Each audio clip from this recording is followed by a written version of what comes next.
A very good morning to you, Mr. Mahesh Bhatt, and thank you for being with us. In this interview, several things we'll talk about. First is, what is a great Indian myth that Hindi cinema holds or perpetuates? Well,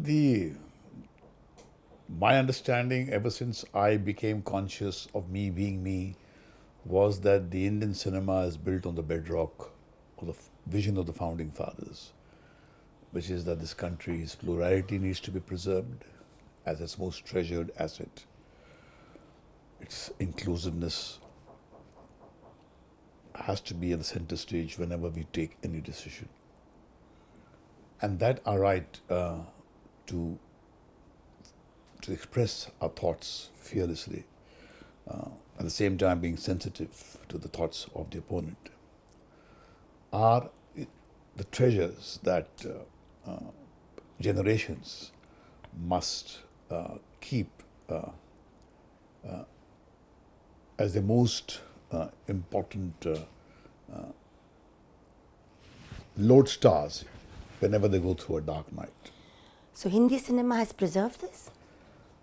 I don't think the immediate past, but I would say of almost the post-92, post-liberalization of the economy, the Indian cinema has held on to what the founding fathers and the earlier filmmakers believed.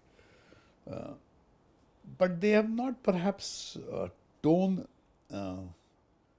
that to tatters also, but they have not adhered to it as devoutly as the elders did. But yes, you can see that being flushed out, that those concerns are being flushed out.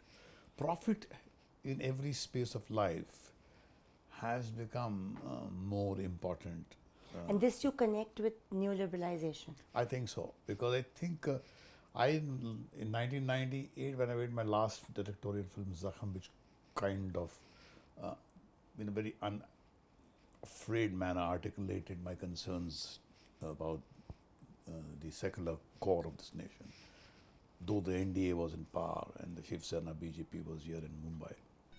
हम दोनों वहाँ मेरा घर यही है इसमें आग लगेगी तो मैं उसे बुझाऊंगा या उसमें खुद जल जाऊंगा किसी दूसरे के घर पनाह नहीं लूंगा ओफो अजय तुम समझते क्यों नहीं हो क्या बदल जाएगा हम दोनों में बोलो क्या फर्क पड़ता है हम यहाँ रहे हैं वहाँ बोलो बोलो अजय सोनिया माँ और मुल्क बदले नहीं जाते The film had a lot of problems with the government of the day. What sort of problems? They wanted me to erase certain historical truths.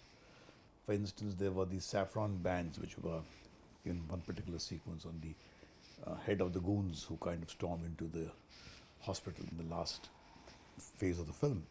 Now those saffron bands were sourced from my memory of that ugly mob atop the Babri Masjid, reducing the shrine to a rubble. 9 years before Bamiyan Buddha were destroyed. Yeah, and I felt that all I had done was sourced my certainty that this was the political ideology which was behind the carnage. And so I felt that I was doing the right thing, and we had lived through the troubled times in 92 and 93, and we knew who were the people who were running amok. And a truthful portrayal of that, almost recreating reality which is the job of almost every artist, was looked as an act of treason against the state, or it was blasphemous. तरक्की के नाम पे हमने अपने पुरखों के संस्कारों, उनकी मान्यताओं और अपनी संस्कृति को भुला दिया है। लेकिन अब वक्त आ गया है सफाई का, शुद्धि का, राष्ट्र शुद्धि का। अजय भाई, But the might of the state finally prevailed, and And though you had to they- get rid of those. yeah, I had to digitally correct those bands and paint them black.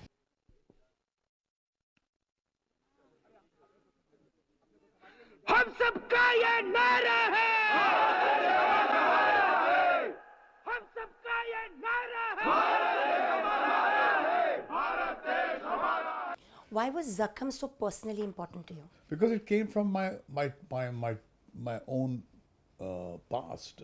My mother was a Shia Muslim and my father was a Nagar Brahmin. And my mother, who was not married to my father because of that religious divide, chose to live with my father despite of their elders not giving okay to that marriage, their involvement. Daddy आपसे इसलिए शादी नहीं कर सके ना क्योंकि आप मुसलमान हैं।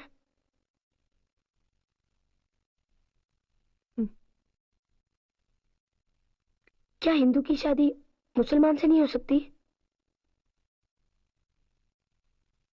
हो सकती है बेटे, पर तेरी दादी जैसे कुछ लोगों को ये मंजूर नहीं है। तेरे डैडी ने अपनी माँ को समझाने की बहुत कोशिश की, पर हम दोनों का प्यार उनकी नफरत के सामने बहुत कम पड़ गया बेटे। And my mother, as I have memories of her, that she suffered because of this intolerance that came from that stream to which my father belonged. Though personally he was a very warm and very sensitive man, but his own life was traumatized because of that belief. So one had lived through that personally. So the personal is the political. The home is a mirror of the nation. So I felt that what was playing out years later on the streets of India was something which one had experienced in one's infancy in the 50s. And it found expression on a larger platform. So was it somehow contained in the 50s? Was it protected? Was there some sort of societal consensus that did not allow the hatred to spill out? What was it? I think though after the trauma of the partition, there were people who believed that India would not be a safe place, who believed in the other faith, the Muslims felt. But I think there was a man like Nehru whose consciousness was shaped in many ways by Mahatma Gandhi, who really walked his talk. He was intolerant to the fundamentalists outside and also inside his party. I do not know where will we create a leader now who would do the same. Do you think that's what's lacking among the secular leadership, that they don't walk the talk? Absolutely. I don't think you have a Jawaharlal Nehru now who would run after a mob single-handed with a cane. I was told by my father-in-law who lived through those partition. He said, I saw in Connaught Place Nehru running with a cane behind a crazed mob who was trying to torch a Muslim shop. Today's regime is doing all it can to denigrate Nehru. It's sad that because you want to kind of snatch away the narrative from the hands of your political opponents, you want to falsify history, rewrite it and interpret it and do irreversible damage to the consciousness of this nation. Coming back to cinema, I recall when you gave that speech at St. Xavier's when we did cinema and secularism, you mentioned something that has stuck in my head, that when Yusuf Saab played that role in Ganga Jamna, and he uttered the words that Hiram, and the whole controversy it created. How do you see that in the India of those times and the India of today? Well, according to me, Dilip Kumar is the embodiment of those values which the founding fathers believed in. Will there ever be a mainstream film made on his life? The chances of it are almost slim to none now in these times. But I don't think national icons like that will fade away. Will Mahesh Bhatt attempt I something think so. I like think I have great reverence for a man like Dilip Kumar, because here is a man who chose to be, in spite of the partition carnage, who belonged to the Muslim faith, chose to be a part of India and said, no, I do not adhere to that ideology which creates nations on religious identity. And called himself Dilip Kumar, not because of his shop, but he believed that he must wear this majority's identity and yet remain privately what he is. And I think hardly any roles, barring I think Mughal Azam is the only role where he played Prince Salim. Otherwise, most of the roles he played was of Hindus, and he used to sing bhajans in temples and revere the Indian. And you think that really embodies him and his life? And I think that's what he is. And if you ask me, he is a beautiful flower, which is, has found that expression of what what the founding fathers believed in. And when he suffered in his life. And very badly. And I yeah, remember after the stance he took in 92, 93 for the victims Yeah. and the displaced people, there were wild demonstrations outside his house. yeah, he suffered privately. And I remember distinctly asking him about the Ganga Jamna controversy, and he said that there was a very huge force within the Congress party itself, which had fierce objection to him saying "Hey Ram" the way he said, and the censor board was covertly instructed to see that they can strike it off, and he took a very firm stand. And I remember Did there were. Muslims also object? I think so, because they also were embarrassed. The extremists of the Muslims were also very upset. They wanted him to be a pure expression of their extremist views, which he was not. And I think I remember that during the first Indo-Pak war, there were rumors as kids we heard of transmitters being found in Mehboob Khan's house and My God. Dilip Kumar's home, and these were deliberately kind of manufactured and circulated. In 1971, 65? Yeah, I remember as children we used to hear this, and he was all the time asked to give explanation about his patriotism, which continues even now. Apart from the many films you have made which are biographical, you've taken a very, very creative, firm and brave stand on Indo-Pak relations through Yeah. some making break. What made you do that, and what has been the experience? Well, I don't know. I've never considered Pakistan as an enemy country. I felt that the people of Pakistan are a part of the same racial stock. The emotional syntax and the emotional quotient is exactly like ours. And in fact, when I first went to Pakistan, I was amazed to see the kind of deep affection that they have for. Making these films is difficult? Well, I did not have much problem at a point, but then standing up firmly for my right to get talent from Pakistan was opposed by political parties, and I was called an ISI agent and a toady of the Pakistan regime. But then they had did this to the Mahatma. So how do you cope with this hatred? Well, you have to just take it on your chin and realize that this is a price you are paying for being you. Do you remember the controversy around Tamas when it was shown 17 episodes, I think 17 or 18 episodes? Particularly that scene where in the RSS Shakha, there is that scene of the cock's neck being wrung as a training to young men of how to kill human beings. So would something like that ever be shown on the large screen? I don't think there are full stops in the journey of nations. I think as of now, today it may seem almost impossible because we have the right wing of politics which has had this stunning electoral victory, and the young people of the country who have chosen profit over values are the ones who are responsible for allowing them to pole vault into the seat of power. But I ask these young people, can there be development without democracy? Can there be progress without freedom? I say no. You cannot mesmerize nations by huge structures, flyovers and bridges and tall buildings and have human beings turn against each other privately.